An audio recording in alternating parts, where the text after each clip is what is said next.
देश भर से जुड़े मेरे किसान भाई बहन, इस कार्यक्रम में देश में अलग अलग स्थानों से जुड़े केंद्र सरकार के मंत्रीगण, राज्य सरकारों के मंत्रीगण, आदरणीय सभी मुख्यमंत्रीगण, पंचायत से लेकर के पार्लियामेंट तक चुने हुए सारे जनप्रतिनिधि और सब गांवों में जाकर के किसानों के बीच में बैठे हैं। मैं आप सबको और मेरे किसान भाइयों बहनों को मेरी तरफ से नमस्कार।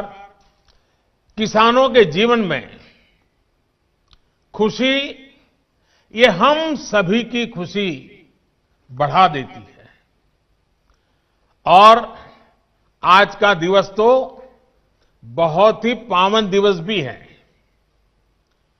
किसानों को आज जो सम्मान निधि मिली है, उसके साथ ही आज का दिन कई अवसरों का संगम बनकर भी आया है। सभी देशवासियों को आज क्रिसमस की भी बहुत बहुत शुभकामनाएं। मेरी कामना है क्रिसमस का ये त्योहार विश्व में प्रेम, शांति और सद्भाव का प्रसार करे। साथियों, आज मोक्षदा एकादशी है, गीता जयंती है। आज ही भारत रत्न महामना मदन मोहन मालवीय जी की भी जयंती है। देश के महान कर्मयोगी, हमारे प्रेरणा पुरुष स्वर्गीय अटल बिहारी वाजपेयी जी की भी आज जन्म जयंती है। उनकी स्मृति में आज देश गुड गवर्नेंस डे भी मना रहा है। साथियों, अटल जी ने गीता के संदेशों के अनुरूप जीवन जीने का लगातार प्रयास किया। गीता में कहा गया है, स्वे स्वे कर्मणि अभिरतः संसिद्धिम लभते नरः, यानी जो अपने स्वाभाविक कर्मों को तत्परता से करता है, उसे सिद्धि मिलती है। अटल जी ने भी अपना पूरा जीवन राष्ट्र के प्रति अपने कर्म को पूरी निष्ठा से निभाने में समर्पित कर दिया। सुशासन को, गुड गवर्नेंस को अटल जी ने भारत के राजनीति और सामाजिक विमर्श का हिस्सा बनाया। गांव और गरीब के विकास को अटल जी ने सर्वोच्च प्राथमिकता दी। प्रधानमंत्री ग्राम सड़क योजना हो या फिर स्वर्णिम चतुर्भुज योजना हो, अंत्योदय अन्न योजना हो या फिर सर्व शिक्षा अभियान हो, राष्ट्र जीवन में सार्थक बदलाव लाने वाले अनेक कदम अटल जी ने उठाए। आज पूरा देश उनको स्मरण कर रहा है, अटल जी को नमन कर रहा है। आज जिन कृषि सुधारों को देश ने जमीन पर उतारा है, उनके सूत्रधार भी एक प्रकार से अटल बिहारी वाजपेयी भी थे। साथियों, अटल जी गरीबों के हित में, किसान के हित में बनने वाली सभी योजनाओं में होने वाले भ्रष्टाचार को राष्ट्रीय रोग मानते थे। आप सबको याद होगा, उन्होंने एक बार पहले की सरकारों पर कटाक्ष करते हुए एक पूर्व प्रधानमंत्री की बात याद दिलाई थी। और उनको याद दिलाते उन्होंने कहा था कि रुपया चलता है तो रुपया घिसता है, रुपया घिसता है तो हाथ में लगता है और धीरे से जेबों में चला जाता है। मुझे संतोष है कि आज न रुपया घिसता है और न ही किसी गलत हाथ में लगता है। दिल्ली से जिस गरीब के लिए रुपया निकलता है वो उसके बैंक खाते में सीधा पहुंचता है। अभी हमारे कृषि मंत्री नरेंद्र सिंह जी तोमर ने इसके विषय में विस्तार से हमारे सामने रखा है। पीएम किसान सम्मान निधि इसका ही एक उत्तम उदाहरण है। आज देश के 9 करोड़ से ज्यादा किसान परिवारों के बैंक खाते में सीधे एक कंप्यूटर की क्लिक से 18,000 करोड़ रुपए से भी ज्यादा रकम उनके किसानों के बैंक के खाते में जमा हो गए हैं। जब से ये योजना शुरू हुई है तब से 1,10,000 करोड़ रुपए से ज्यादा 1,10,000 करोड़ रुपए से ज्यादा किसानों के खाते में पहुंच चुके हैं। और यही तो गुड गवर्नेंस है, यही तो गुड गवर्नेंस टेक्नोलॉजी के द्वारा उपयोग किया गया है।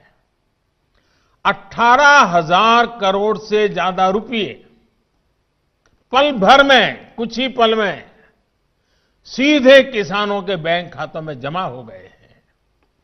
कोई कमीशन नहीं, कोई कट नहीं, कोई हेराफेरी नहीं। टेक्नोलॉजी का इस्तेमाल करते हुए पीएम किसान सम्मान योजना में ये सुनिश्चित किया गया है कि लीकेज न हो। राज्य सरकारों के माध्यम से किसानों का ऑनलाइन रजिस्ट्रेशन होने के बाद उनके आधार नंबर और बैंक खातों का वेरिफिकेशन होने के बाद इस व्यवस्था का निर्माण हुआ है। लेकिन मुझे आज इस बात का अफसोस भी है कि पूरे हिंदुस्तान के किसानों को इस योजना का लाभ मिल रहा है। सभी विचारधारा की सरकारें इससे जुड़ी हैं, लेकिन एकमात्र पश्चिम बंगाल सरकार, वहां के 70 लाख से अधिक किसान, मेरे किसान भाई बहन बंगाल के, इस योजना के वो लाभ नहीं ले पा रहे हैं, उनको ये पैसे नहीं मिल पा रहे हैं, क्योंकि बंगाल की सरकार अपने राजनीतिक कारणों से उनके राज्य के किसानों को भारत सरकार से पैसा जाने वाला है, राज्य सरकार को 1 कौड़ी का खर्चा नहीं है, फिर भी वो पैसे उनको नहीं मिल रहे हैं। कई किसानों ने भारत सरकार को सीधी चिट्ठी लिखी हुई है, उसको भी वो मान्यता नहीं देते हैं। यानी आप कल्पना कर सकते हैं कितने लाखों किसानों ने लाभ लेने के लिए, योजना के लिए अर्जी की, ऑनलाइन आवेदन कर चुके हैं, लेकिन वहां की राज्य सरकार उसको भी अटका करके बैठ गई है। भाइयों बहनों, मैं हैरान हूं और ये बात मैं आज देशवासियों के सामने बड़े दर्द के साथ, बड़े पीड़ा के साथ कहना चाहता हूं। जो लोग 30-30 साल तक बंगाल में राज करते थे, एक ऐसी राजनीतिक विचारधारा को लेकर के बंगाल को कहां से कहां लाकर के उन्होंने हालत करके रखी है, सारा देश जानता है। और ममता जी के 15 साल पुराने भाषण सुनोगे तो पता चलेगा कि इस राजनीतिक विचारधारा ने बंगाल को कितना बर्बाद कर दिया था। अब ये कैसे लोग हैं? बंगाल में उनकी पार्टी है, उनका संगठन है, 30 साल सरकार चलाई है, कितने लोग होंगे उनके पास? एक बार भी इन लोगों ने किसानों को ये 2,000 रुपया मिलने वाला कार्यक्रम है, बंगाल के अंदर कोई आंदोलन नहीं चलाया। अगर आल के दिल में किसानों के लिए इतना प्यार था, बंगाल में आपकी धरती है, तो आपने बंगाल में किसानों को न्याय दिलाने के लिए प्रधानमंत्री किसान सम्मान योजना के पैसे किसानों को मिले, इसके लिए क्यों आंदोलन नहीं किए? क्यों आपने कभी आवाज नहीं उठाई? और आप वहां से उठ करके पंजाब पहुंच गए। तब सवाल उठता है। और पश्चिम बंगाल की सरकार भी देखिए, अपने राज्य में इतना बड़ा किसानों को लाभ, 70 लाख किसानों को इतना धन मिले, हजारों करोड़ रुपया मिले, वो देने में उनको राजनीति आड़े आती है। लेकिन वही पंजाब जाकर के जो लोग के साथ वो बंगाल में लड़ाई लड़ते हैं, यहां आकर के उनसे गुपचुप करते हैं। क्या देश की जनता इस खेल को नहीं जानती है? क्या देश की जनता को इस खेल का पता नहीं है? जो आज विपक्ष में हैं, उनकी इस पर जुबान क्यों बंद हो गई है? क्यों चुप है? साथियों, आज जिन राजनीतिक दलों के लोग अपने आप को इस राजनीतिक प्रवाह में, जब देश की जनता ने उन्होंने नकार दिया है, तो कुछ न कुछ ऐसे इवेंट कर रहे हैं, इवेंट मैनेजमेंट हो रहा है, ताकि कोई सेल्फी ले ले, कोई फोटो छप जाए, कहीं टीवी पर दिखाई दे और उनकी राजनीति चलती जाए। अब देश ने उन लोगों को भी देख लिया है। ये देश के सामने एक्सपोज हो गए हैं। स्वार्थ की राजनीति का एक भद्दा उदाहरण हम बहुत बारीकी से देख रहे हैं। जो दल पश्चिम बंगाल में किसानों के हित पर कुछ नहीं बोलते, वो यहां दिल्ली के नागरिकों को परेशान करने पर लगे हुए हैं, देश की अर्थनीति को बर्बाद करने पर लगे हुए हैं, और वो भी किसान के नाम पर। इन दलों को आपने सुना होगा, मंडिया बोल रहे हैं, एपीएमसी की बात कर रहे हैं और बड़ी बड़ी हेडलाइन लेने के लिए भाषण कर रहे हैं। लेकिन ये दल, वही झंडे वाले, वही विचारधारा वाले जिन्होंने बंगाल को बर्बाद किया। केरल के अंदर उनकी सरकार है। इसके पहले जो 50 साल 60 साल तक देश पर राज करते थे, उनकी सरकार थी। केरल में एपीएमसी नहीं है, मंडिया नहीं है। मैं जरा इनको पूछता हूं, यहां फोटो निकालने के कार्यक्रम करते हैं, अरे केरल में आंदोलन करके वहां तो एपीएमसी चालू करवाओ। पंजाब के किसानों को गुमराह करने के लिए आपके पास समय है। केरल के अंदर यह व्यवस्था नहीं है। अगर ये व्यवस्था अच्छी है तो केरल में क्यों नहीं है? क्यों आप दोगली नीति लेकर के चल रहे हो?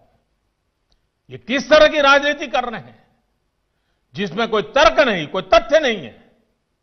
सिर्फ झूठे आरोप लगाओ, सिर्फ अफवाहें फैलाओ, हमारे किसानों को डरा दो, और भले भोले किसान कभी कभी आपकी बातों में गुमराह हो जाते हैं। भाइयों बहनों, ये लोग लोकतंत्र के किसी पैमाने को, किसी पैरामीटर को मानने को तैयार नहीं है। इन्हें सिर्फ अपना लाभ, अपना स्वार्थ नजर आ रहा है। और मैं जितनी बातें बता रहा हूं किसानों के लिए नहीं बोल रहा हूं। किसानों के नाम पर अपने झंडे लेकर के जो खेल खेल रहे हैं, अब उनको ये सच सुनना पड़ेगा। और हर बात को किसानों को गाली दी, किसानों को अपमानित किया, ऐसे कर करके बच नहीं सकते हो आप लोग। ये लोग अखबारों और मीडिया में जगह बनाकर राजनीतिक मैदान में खुद के जिंदा रहने की जड़ी बूटी खोज रहे हैं। लेकिन देश का किसान उनको पहचान गया है। अब देश का किसान उनको ये जड़ी बूटी कभी देने वाला नहीं है। कोई भी राजनीति, लोकतंत्र में राजनीति करने का उनको हक है, हमें इसका विरोध नहीं है।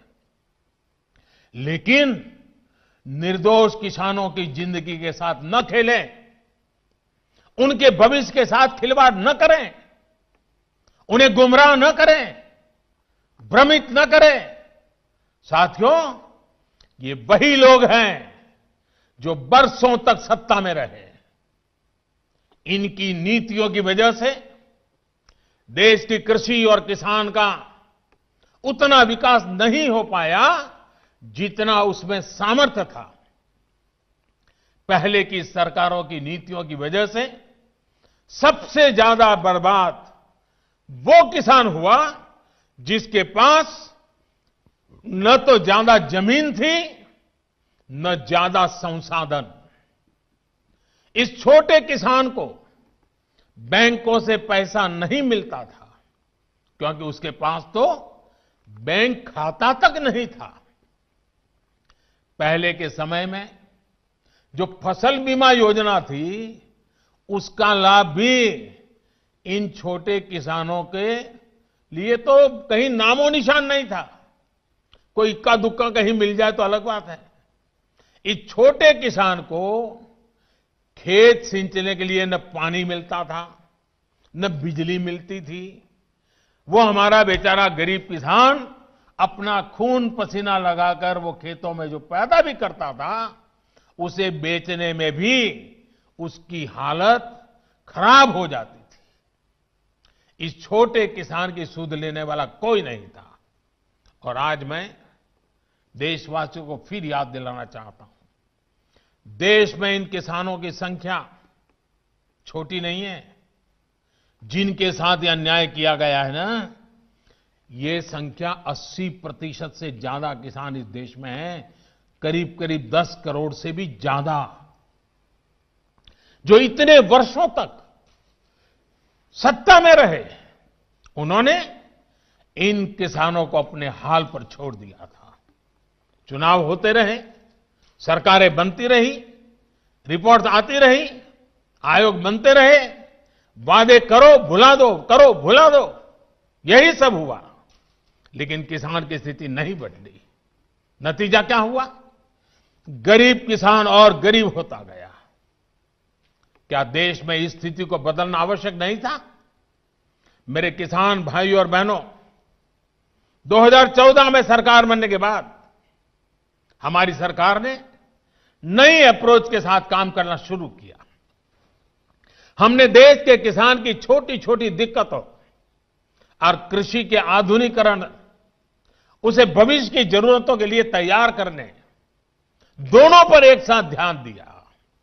हम बहुत सुनते थे कि उस देश में खेती इतनी आधुनिक है, वहां का किसान इतना समृद्ध है।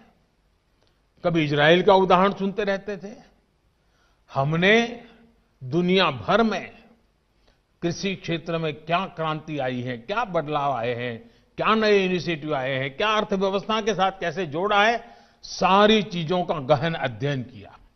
इसके बाद हमने अपने अलग अलग लक्ष्य बनाए और सभी पर एक साथ काम शुरू किया। हमने लक्ष्य बनाकर काम किया कि देश के किसानों का खेती पर होने वाला खर्च, इनपुट कॉस्ट, ये कम हो, उसका खर्चा कम हो। सॉइल हेल्थ कार्ड, यूरिया की नीम कोटिंग, लाखों की संख्या में सोलर पंप, ये सारी योजनाएं उनका इनपुट कॉस्ट कम करने के लिए एक के बाद एक उठाई। हमारी सरकार ने प्रयास किया कि किसान के पास एक बेहतर फसल बीमा कवच हो। आज देश के करोड़ों किसानों को पीएम फसल बीमा योजना का लाभ हो रहा है। और मेरे प्यारे किसान भाइयों बहनों, अभी जब मैं किसान भाइयों से बात कर रहा था तो मुझे हमारे महाराष्ट्र लातूर के गणेश जी ने बताया कि 2,500 रुपया उन्होंने दिया और 54,000 रुपया करीब करीब मिला। मामूली प्रीमियम के बदले किसानों को पिछले साल में 87,000 करोड़ रुपए क्लेम राशि मिली है। 87 यानी करीब करीब 90,000 करोड़ मामूली प्रीमियम दिया किसानों ने। मुसीबत के समय ये फसल बीमा उनको काम आया। हमने इस लक्ष्य पर भी काम किया कि देश के किसान पास खेत में सिंचाई की पर्याप्त सुविधा हो। हम दशकों पुरानी सिंचाई योजनाओं पूरा कराने के साथ ही देश भर में पर ड्रॉप मोर क्रॉप के मंत्र के साथ माइक्रो इरिगेशन को भी बढ़ावा दे रहे हैं। और मुझे खुशी हुई, अभी तमिलनाडु के हमारे सुब्रमण्य जी मुझे बता रहे थे कि उन्होंने माइक्रो इरिगेशन से, ड्रिप इरिगेशन से, जो पहले 1 एकड़ का काम होता था 3 एकड़ का हुआ और पहले से ज्यादा 1 लाख रुपए ज्यादा कमाया माइक्रो इरिगेशन से। साथियों, हमारी सरकार ने प्रयास किया कि देश के किसानों को फसल की उचित कीमत मिले। हमने लंबे समय से लटकी स्वामीनाथन कमेटी की रिपोर्ट के अनुसार लागत का 1.5 गुना एमएसपी किसानों को दिया। पहले कुछ ही फसलों पर एमएसपी मिलती थी, हमने उनकी भी संख्या बढ़ाई। पहले एमएसपी का ऐलान अखबारों में छोटी सी जरा जगह बनाना खबर के तौर पर छपता था, किसानों तक लाभ नहीं पहुंचता था, कहीं तराजू ही नहीं लगते थे। और इसलिए किसान के जीवन में कोई बदलाव ही नहीं आता था। हम आज एमएसपी पर रिकॉर्ड सरकारी खरीद कर रहे हैं। किसानों की जेब में एमएसपी का रिकॉर्ड पैसा पहुंच रहा है।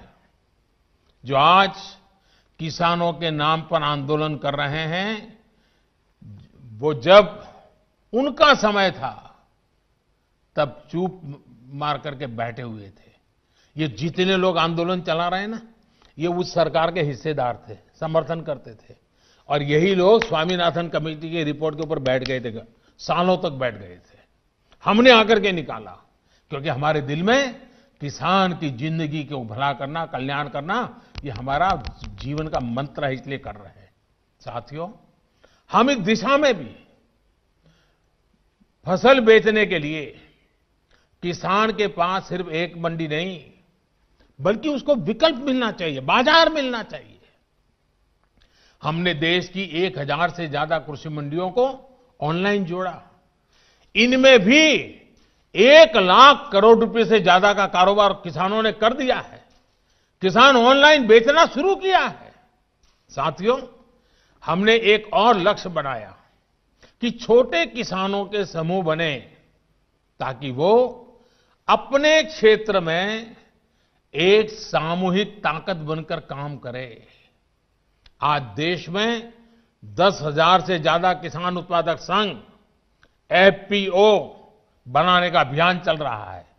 उन्हें आर्थिक मदद दी जा रही है। अभी हम महाराजगंज के राम गुलाब जी से सुन रहे थे, 300 के करीब किसानों को इकट्ठा किया है उन्होंने, और पहले की तुलना में 1.5 गुना भाव से माल बेचना शुरू हुआ है। एफपीओ बनाया उन्होंने, वैज्ञानिक तरीके से खेती में मदद ली, और आज उनको फायदा हो रहा है। साथियों, हमारे कृषि क्षेत्र की सबसे बड़ी आवश्यकता है गांव के पास ही भंडारण, कोल्ड स्टोरेज। इसकी आधुनिक सुविधा कम कीमत पर हमारे किसानों को उपलब्ध हो। हमारी सरकार ने इसे भी प्राथमिकता दी। आज देश भर में कोल्ड स्टोरेज का नेटवर्क विकसित करने के लिए सरकार करोड़ों रुपए का निवेश कर रही है। हमारी नीतियों में इस पर भी बल दिया गया है कि खेती के साथ ही किसान के पास आय बढ़ाने के दूसरे विकल्प भी हो। हमारी सरकार मछली पालन, पशुपालन, डेयरी उद्योग, मधुमक्खी पालन सभी को प्रोत्साहित कर रही है। हमारी सरकार ने यह भी सुनिश्चित किया कि देश के बैंकों का पैसा देश के किसानों के काम आए। 2014 में जब हम पहली बार सरकार में आए और शुरुआत थी हमारी, 2014 में जहां 7 लाख करोड़ रुपए का प्रावधान एक किसानों के लिए किया गया था धन के लिए, वही इसे अब करीब 14 लाख करोड़ रुपए यानी 2 गुना किया गया है, ताकि किसान को कर्ज मिल सके। बीते कुछ महीनों से करीब 2.5 करोड़ छोटे किसानों को किसान क्रेडिट कार्ड से जोड़ा गया है और अभियान तेजी से चल रहा है। हम मछली पालकों, पशुपालकों, उनको भी किसान क्रेडिट कार्ड दे रहे हैं। ये लाभ उनको भी अब दिया जा रहा है। साथियों, हमने इस लक्ष्य पर भी काम किया, खेती की दुनिया में क्या चल रहा है। इसके लिए देश में आधुनिक कृषि संस्थान हो। बीते वर्षों में देश में अनेक नए कृषि संस्थान बने हैं, कृषि की पढ़ाई की सीटें बढ़ी हैं और साथियों, खेती से जुड़े इन सारे प्रयासों के साथ ही हमने एक और बड़े लक्ष्य पर काम किया। ये लक्ष्य है गांव में रहने वाले किसान का जीवन आसान हो। साथियों, आज जो किसानों के लिए इतने आंसू बहा रहे हैं, इतने बड़े बड़े बयान दे रहे हैं, बड़ा दुख दिखा रहे हैं, जब ये लोग सरकार में थे तब इन्होंने किसानों का दुख, उनकी तकलीफ दूर करने के लिए क्या किया, ये देश का किसान अच्छी तरह जानता है। आज सिर्फ खेती ही नहीं, बल्कि उसके जीवन को आसान बनाने के लिए हमारी सरकार उसके दरवाजे तक पहुंची है, खेत के मेड़ तक पहुंची है। आज देश के छोटे और सीमांत किसान को अपना पक्का घर मिल रहा है, शौचालय मिल रहा है, साफ पानी का नल मिल रहा है। यही किसान है जिसे बिजली के मुफ्त कनेक्शन, गैस के मुफ्त कनेक्शन, ये बहुत बड़ा लाभ हुआ है। हर साल आयुष्मान भारत योजना के तहत 5 लाख रुपए तक के मुफ्त इलाज की सुविधा ने आज मेरे छोटे किसान के जीवन की बहुत बड़ी चिंता कम की है। 90 पैसे प्रतिदिन, यानी एक चाय से भी कम कीमत, 90 पैसे प्रतिदिन और 1 रुपया महीना के प्रीमियम पर बीमा, ये मेरे किसानों के जीवन में बहुत बड़ी ताकत है। 60 वर्ष की आयु के बाद 3,000 रुपये मासिक पेंशन, ये सुरक्षा कवच भी आज किसान के पास है। साथियों, आजकल कुछ लोग किसान की जमीन की चिंता करने का दिखावा कर रहे हैं। किसानों की जमीन हड़पने में कैसे कैसे लोगों के नाम अखबारों में चमकते रहे हैं, हम जानते हैं। ये लोग तब कहां थे जब मालिकाना दस्तावेज के अभाव में किसानों के घर और जमीन पर अवैध कब्जे हो जाते थे। गांव के छोटे और सीमांत किसानों को, खेत मजदूरों को इस अधिकार से इतने सालों तक वंचित किसने रखा? इसका जवाब इन लोगों के पास नहीं है। गांव में रहने वाले हमारे भाई बहनों के लिए ये काम आज हो रहा है। अब गांव में किसानों को उनके मकान का, जमीन का नक्शा और कानूनी दस्तावेज दिया जा रहा है। टेक्नोलॉजी की मदद से स्वामित्व योजना के बाद अब गांव के किसान को भी जमीन और घर के नाम पर बैंक से कर्ज मिलना आसान हुआ है। साथियों, बदलते समय के साथ अपनी अप्रोच का विस्तार करना भी उतना ही जरूरी है। हमें 21वीं सदी में भारत की इस कृषि को आधुनिक बनाना ही होगा और इसी का बीड़ा देश के करोड़ों किसानों ने भी उठाया है और सरकार भी उनके साथ कंधे से कंधा मिला करके आगे बढ़ने के लिए कृत संकल्प है। आज हर किसान को यह पता है कि उसकी उपज का सबसे अच्छा दाम कहां मिल सकता है। पहले क्या होता था कि अगर मंडी में बेहतर दाम नहीं मिलते थे या फिर उसकी उपज को दोयम दर्जी का बताकर खरीदने से इनकार कर दिया जाता था, तो किसान मजबूरी में औने पौने दामों पर अपनी उपज बेचने को मजबूर रहता था। इन कृषि सुधारों के जरिए हमने किसानों को बेहतर विकल्प दिए हैं। इन कानूनों के बाद आप जहां चाहे, जिसे चाहे अपनी उपज बेच सकते हैं। मेरे किसान भाइयों बहनों, मेरे इन शब्दों को आप ध्यान से सुनिए। मैं फिर से कह रहा हूं कि आप अपनी फसल को जहां चाहे आप निर्णय करके बेच सकते हैं।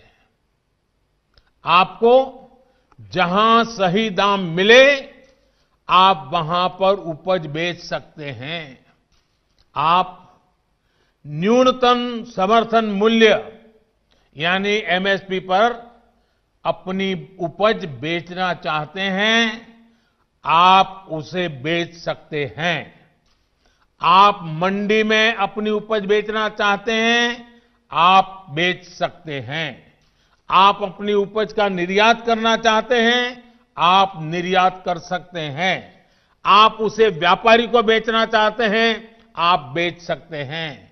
आप अपनी उपज दूसरे राज्य में बेचना चाहते हैं, आप बेच सकते हैं।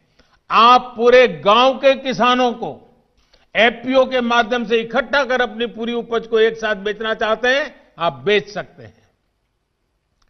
आप बिस्किट, चिप्स, जैम, दूसरे कंज्यूमर उत्पादों की वैल्यू चेन का हिस्सा बनना चाहते हो, आप ये भी कर सकते हैं। देश के किसान को इतने अधिकार मिल रहे हैं, तो इसमें गलत क्या है? इसमें गलत क्या है कि अगर किसानों को अपनी उपज बेचने का विकल्प ऑनलाइन माध्यम से पूरे साल और कहीं भी मिल रहा है। साथियों, आज नए कृषि सुधारों के बारे में असंख्य झूठ फैलाए जा रहे हैं। कुछ लोग किसानों के बीच भ्रम फैला रहे हैं कि एमएसपी समाप्त की जा रही है, तो कुछ लोग अफवाहें फैला रहे हैं कि मंडियों को बंद कर दिया जाएगा। मैं आपको फिर ध्यान दिलाना चाहता हूं कि इन कानूनों को लागू हुए कई महीने बीत गए हैं। क्या आपने देश के किसी एक कोने में एक भी मंडी के बंद होने की खबर सुनी है? जहां तक एमएसपी का सवाल है, हाल के दिनों में सरकार ने बहुत सी फसलों का न्यूनतम समर्थन मूल्य भी बढ़ा दिया है। एक कृषि सुधारों के बाद भी हुआ है, नए कृषि कानूनों के बाद भी हुआ है। इतना ही नहीं, जो लोग किसानों के नाम पर बात करते हैं ना, ये जो आंदोलन चल रहा है उसमें कई सच्चे और निर्दोष किसान भी हैं। ऐसा नहीं है कि सब वो राजनीतिक विचारधारा वाले तो सिर्फ नेता हैं, बाकी तो भले भाले किसान हैं। उनको जाकर के सीक्रेटली पूछोगे कि भाई आपकी कितनी जमीन है, क्या पैदा करते हो, इस बार बेचा कि नहीं बेचा, तो वो भी बताएगा हाँ वो एमएसपी में बेच करके आया। और जब एमएसपी में खरीदी चल रही थी ना, तब वो आंदोलन को उन्होंने ठंडा कर दिया था, क्योंकि उनको मालूम था कि अभी जरा किसान मंडी में जाके के माल बेच रहा है। वो सब बिक्री हो गई, काम हो गया, फिर उन्होंने आंदोलन शुरू किया। साथियों, वास्तविकता तो ये है कि बढ़े हुए न्यूनतम समर्थन मूल्य एमएसपी पर सरकार ने किसानों की उपज की रिकॉर्ड स्तर पर खरीदी की है, और वो भी नए कानून बनने के बाद। और एक अहम बात, इन कृषि सुधारों से सरकार ने अपनी जिम्मेदारियां बढ़ाई है। उदाहरण के तौर पर एग्रीमेंट फार्मिंग की बात ही ले लीजिए। कुछ राज्यों में ये कानून, ये प्रावधान कई सालों से हैं, पंजाब में भी है। वहां तो प्राइवेट कंपनियां एग्रीमेंट करके खेती कर रही है। क्या आप जानते हैं, पहले के कानूनों में समझौता तोड़ने पर किसानों पर पेनल्टी लगती थी। मेरे किसान भाइयों को भी ये किसी ने समझाया नहीं होगा, लेकिन हमारी सरकार ने ये सुधार किया और ये सुनिश्चित किया कि मेरे किसान भाइयों पर पेनल्टी या किसी तरह का जुर्माना नहीं लगेगा। साथियों, आप ये भली भांति जानते हैं कि पहले अगर किसी कारणवश किसान मंडी नहीं भी जा पाता था, तो वो क्या करता था? वो किसी ट्रेडर को अपना माल बेच देता था। ऐसे में वो व्यक्ति किसान का फायदा ना उठा पाए, उसके लिए भी हमारी सरकार ने कानूनी उपाय किए हैं। खरीदार समय से आपका भुगतान करने के लिए अब कानूनन बाध्य है। उसे रसीद भी काटनी होगी और 3 दिन के भीतर भुगतान भी करना होगा। नहीं तो ये कानून किसान को शक्ति देता है, ताकत देता है, वो अधिकारियों के पास जाकर कानूनी तंत्र का सहारा लेकर अपना पैसा प्राप्त कर सके। ये सारी चीजें हो चुकी हैं, हो रही है। खबरें आ रही हैं कि कैसे एक एक करके हमारे देश के किसान भाई इन कानूनों का फायदा उठा रहे हैं। सरकार किसान के साथ हर कदम पर खड़ी है। किसान चाहे जिसे अपनी उपज बेचना चाहे, सरकार ने ऐसी व्यवस्था की है कि एक मजबूत कानून और लीगल सिस्टम किसानों के पक्ष में खड़ा रहे। साथियों, कृषि सुधारों का एक और अहम पक्ष भी ये है के लिए समझना जरूरी है।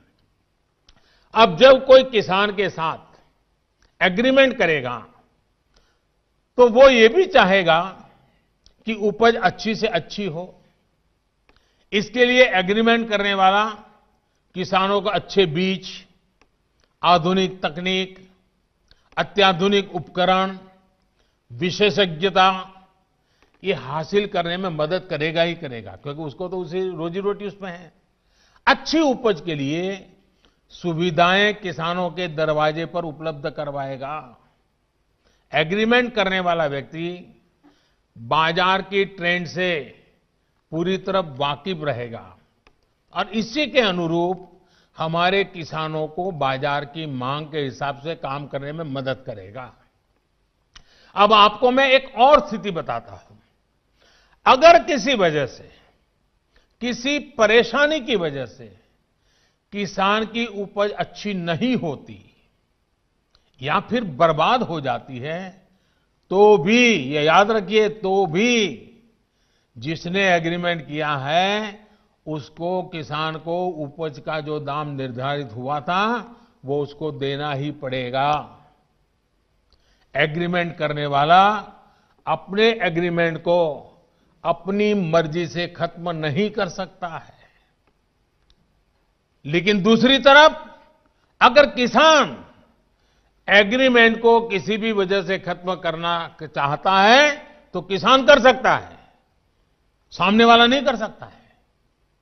क्या यह स्थिति किसानों के लिए फायदेमंद है कि नहीं है? सबसे ज्यादा एश्योरेंस किसान को है कि नहीं है? किसान को फायदा होने वाली गारंटी इसमें है कि नहीं है? एक और सवाल लोगों ने उछाल करके रखा हुआ, आपके मन में भी आता होगा। अगर किसी स्थिति में उपज अच्छी हुई, मार्केट बहुत शानदार हो गया, जो एग्रीमेंट में था उससे भी ज्यादा मुनाफा एग्रीमेंट वाले को मिल रहा है, अगर ऐसा होता है तो एग्रीमेंट का जितना पैसा है वो तो देना ही दे है, लेकिन अगर ज्यादा मुनाफा हुआ है तो उसमें से कुछ बोनस भी किसान को देना पड़ेगा। इससे बड़ा किसान की रक्षा कौन कर सकता है? ऐसी स्थिति होने में किसान एग्रीमेंट में तय किए गए मूल्य के अलावा, जैसा मैंने कहा, बोनस का भी वो हकदार होगा। पहले क्या होता था, याद है ना? सारा रिस्क किसान का होता था और रिटर्न किसी और का होता था। अब नए कृषि कानूनों और सुधार के बाद स्थिति पूरी तरह किसानों के पक्ष में हो गई है। अब सारा रिस्क एग्रीमेंट करने वाले व्यक्ति या कंपनी का होगा और रिटर्न किसान का होगा। साथियों, देश के कई भागों में एग्रीमेंट फार्मिंग को पहले भी परखा गया है, उसे कसौटी पर कसा गया है। क्या आपको पता है कि दुनिया में आज सबसे ज्यादा दुग्ध उत्पादन, मिल्क प्रोडक्शन करने वाला देश कौन सा है? ये देश कोई और नहीं, हमारा हिंदुस्तान है। हमारे पशुपालक, हमारे किसान की मेहनत है। आज डेयरी सेक्टर में बहुत सी सहकारी और निजी कंपनियां किसानों से, दुग्ध उत्पादकों से दूध खरीदती हैं और उसे बाजार में बेचती हैं। ये मॉडल कितने वर्षों से चला रहा है। क्या आपने कभी सुना कि किसी एक कंपनी या सहकारी संस्था ने बाजार पर अपना कब्जा जमा लिया, अपना एकाधिकार कर लिया? क्या आप उन किसानों और उन दुग्ध उत्पादकों की सफलता से परिचित नहीं हैं जिन्हें डेयरी सेक्टर के इस काम से लाभ हुआ है? एक और सेक्टर है, यहां पर हमारा देश बहुत आगे है, वो है पोल्ट्री यानी मुर्गी पालन। आज भारत में सबसे ज्यादा अंडों का उत्पादन होता है। पूरे पोल्ट्री सेक्टर में बहुत सी बड़ी कंपनियां काम कर रही है, कुछ छोटी कंपनियां भी हैं, तो कुछ स्थानीय खरीदार भी इस व्यवसाय में जुटे हैं। इस सेक्टर से जुड़े लोग अपना प्रोडक्ट किसी को भी कहीं भी बेचने के लिए स्वतंत्र हैं। जहां भी उन्हें सबसे ज्यादा दाम मिलता है वो अंडे बेच सकते हैं। हम चाहते हैं कि हमारे किसानों को, कृषि सेक्टर को इसी तरह का विकास करने का अवसर मिले जैसा पोल्ट्री और डेयरी सेक्टर को मिला है। हमारे किसानों की सेवा में जब बहुत सी कंपनियां व्यवसाय के कई तरह के प्रतिस्पर्धी रहेंगे तो उन्हें अपनी उपज का ज्यादा दाम भी मिलेगा और बाजार तक उनकी बेहतर पहुंच भी संभव होगी। साथियों, नए कृषि सुधारों के जरिए भारतीय कृषि में नई टेक्नोलॉजी को भी प्रवेश मिलेगा।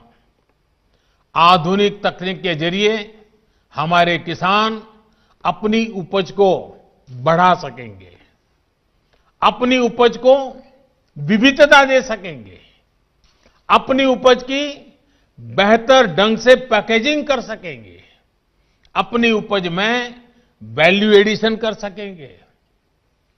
एक बार ऐसा हो गया तो हमारे किसानों की उपज की पूरी दुनिया में मांग होगी और ये मांग और लगातार बढ़ेगी।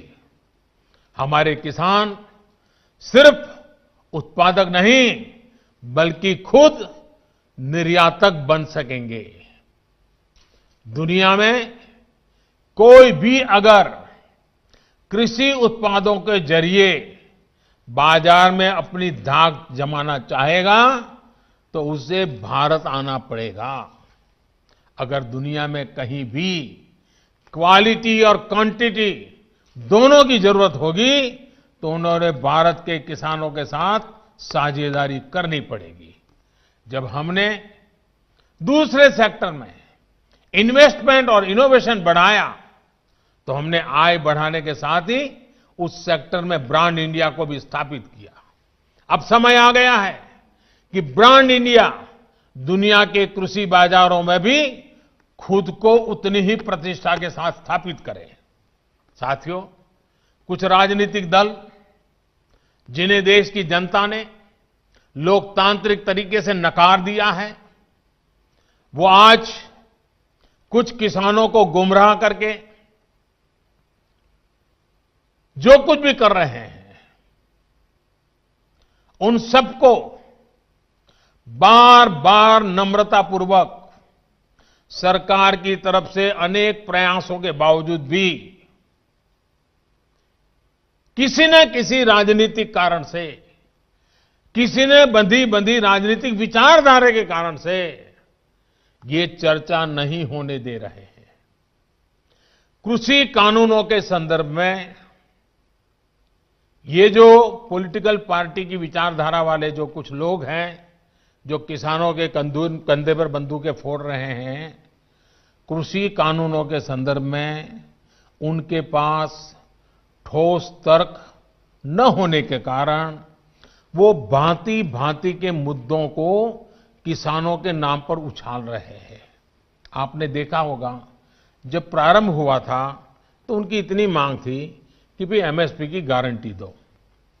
उनके मन में जेन्युइन, क्योंकि वो किसान थे, उनको लगा कहीं ऐसा तो ना हो। लेकिन इसका माहौल दिखा करके ये राजनीतिक विचारधारा वाले चढ़ बैठे और अब एमएसपी वगैरह बाजू में क्या चल रहा है, ये लोग हिंसा के आरोपी ऐसे लोगों को जेल से छुड़ाने की मांगे कर रहे हैं। देश में आधुनिक हाईवेज बने, निर्माण हो, जो पिछली सब सरकारों ने किया था। ये लोग भी उस सरकारों में समर्थन करते थे, भागीदार थे। अब कहते हैं टोल टैक्स नहीं होगा, टोल खाली कर दो। भाई, किसान का विषय छोड़ करके नई जगह पे क्यों जाना पड़ रहा है? जो नीतियां पहले के समय से चली आ रही है, अब ये किसान आंदोलन की आड़ में उनका भी विरोध कर रहे हैं, टोल नाकों का विरोध कर रहे हैं। साथियों, ऐसी परिस्थिति में भी देश भर के किसानों ने कृषि सुधारों का भरपूर समर्थन किया है, भरपूर स्वागत किया है। मैं सभी किसानों का आभार व्यक्त करता हूं। मैं सर झुका करके उनको प्रणाम करता हूं कि देश को आगे ले जाने के लिए देश के कोटि कोटि किसान आज इस निर्णय के साथ, हिम्मत के साथ खड़े हुए हैं। और मैं मेरे किसान भाइयों बहनों को भरोसा दिलाता हूं कि आपके विश्वास पर हम कोई आंच नहीं आने देंगे। पिछले दिनों अनेक राज्य, और ये बात समझनी होगी, अनेक राज्य, चाहे असम हो या इधर राजस्थान हो, जम्मू कश्मीर हो, ऐसे कई जगह पे पंचायतों के चुनाव हुए। इनमें प्रमुखतया ग्रामीण क्षेत्र के लोगों को ही वोट देना होता है, एक प्रकार से किसान को ही वोट देना होता है।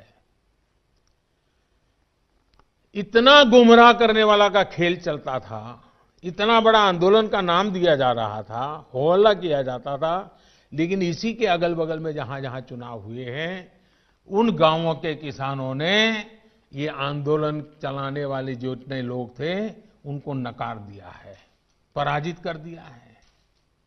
ये भी एक प्रकार से उन्होंने बैलेट बॉक्स के द्वारा ये नए कानूनों को खुला समर्थन किया है। साथियों, तर्क और तथ्य के आधार पर, हर कसौटी पर हमारे ये निर्णय कसे जा सकते हैं। उसमें कोई कमी है तो उसको इंगित करना चाहिए, लोकतंत्र है। हमें सब प्रकार का भगवान ने ज्ञान दिया ऐसा दावा हमारा नहीं है, लेकिन बात तो हो। इन बातों के बावजूद भी लोकतंत्र में अटूट आस्था और श्रद्धा होने के कारण, किसानों के प्रति हमारा समर्पण होने के कारण, हर समय किसानों के हर मुद्दे पर चर्चा के लिए सरकार तैयार है। समाधान के लिए हम खुला मन लेकर के चल रहे हैं। कई दल ऐसे भी हैं जो इन्हीं कृषि सुधारकारों के पक्ष में रहे हैं। उनके लिखित बयान भी हमने देखे हैं। वो आज अपनी कही बात से ही मुकर गए हैं, उनकी भाषा बदल गई है। वो राजनीतिक नेता जो किसानों को भ्रमित करने में जुटे हुए हैं, जिनकी लोकतंत्र में रत्ती भर भी श्रद्धा नहीं है, वो विश्वास ही नहीं करते डेमोक्रेसी में। दुनिया के कई देशों में उनका परिचय है लोगों को। ऐसे लोगों के जो भी उन्होंने कहा है पिछले दिनों, जिस प्रकार के अनलगढ़ आरोप लगा है, जिस भाषा का प्रयोग किया है, पता नहीं कैसी कैसी इच्छाएं व्यक्त की है, मैं बोल भी नहीं सकता हूं। ये सब करने के बावजूद भी, उन सब चीजों को सहन करने के बाद भी, उसको पेट में उतार करके, मन ठंडा रख करके, उन सबको सहन करते हुए, मैं आज फिर एक बार नम्रता के साथ उन लोगों को भी जो हमारे गौर विरोध करने पर तुले हुए, उनको भी कहता हूं, मैं नम्रता के साथ कहता हूं, हमारी सरकार किसान हित में उनसे भी बात करने के लिए तैयार है, लेकिन बात मुद्दों पर होगी, तर्क और तथ्यों पर होगी। साथियों, हम देश के अन्नदाता को उन्नत करने के लिए हर संभव प्रयास कर रहे हैं। जब आपकी उन्नति होगी तो पूरे राष्ट्र की उन्नति तय है। सिर्फ आत्मनिर्भर किसान ही आत्मनिर्भर भारत की नींव डाल सकता है।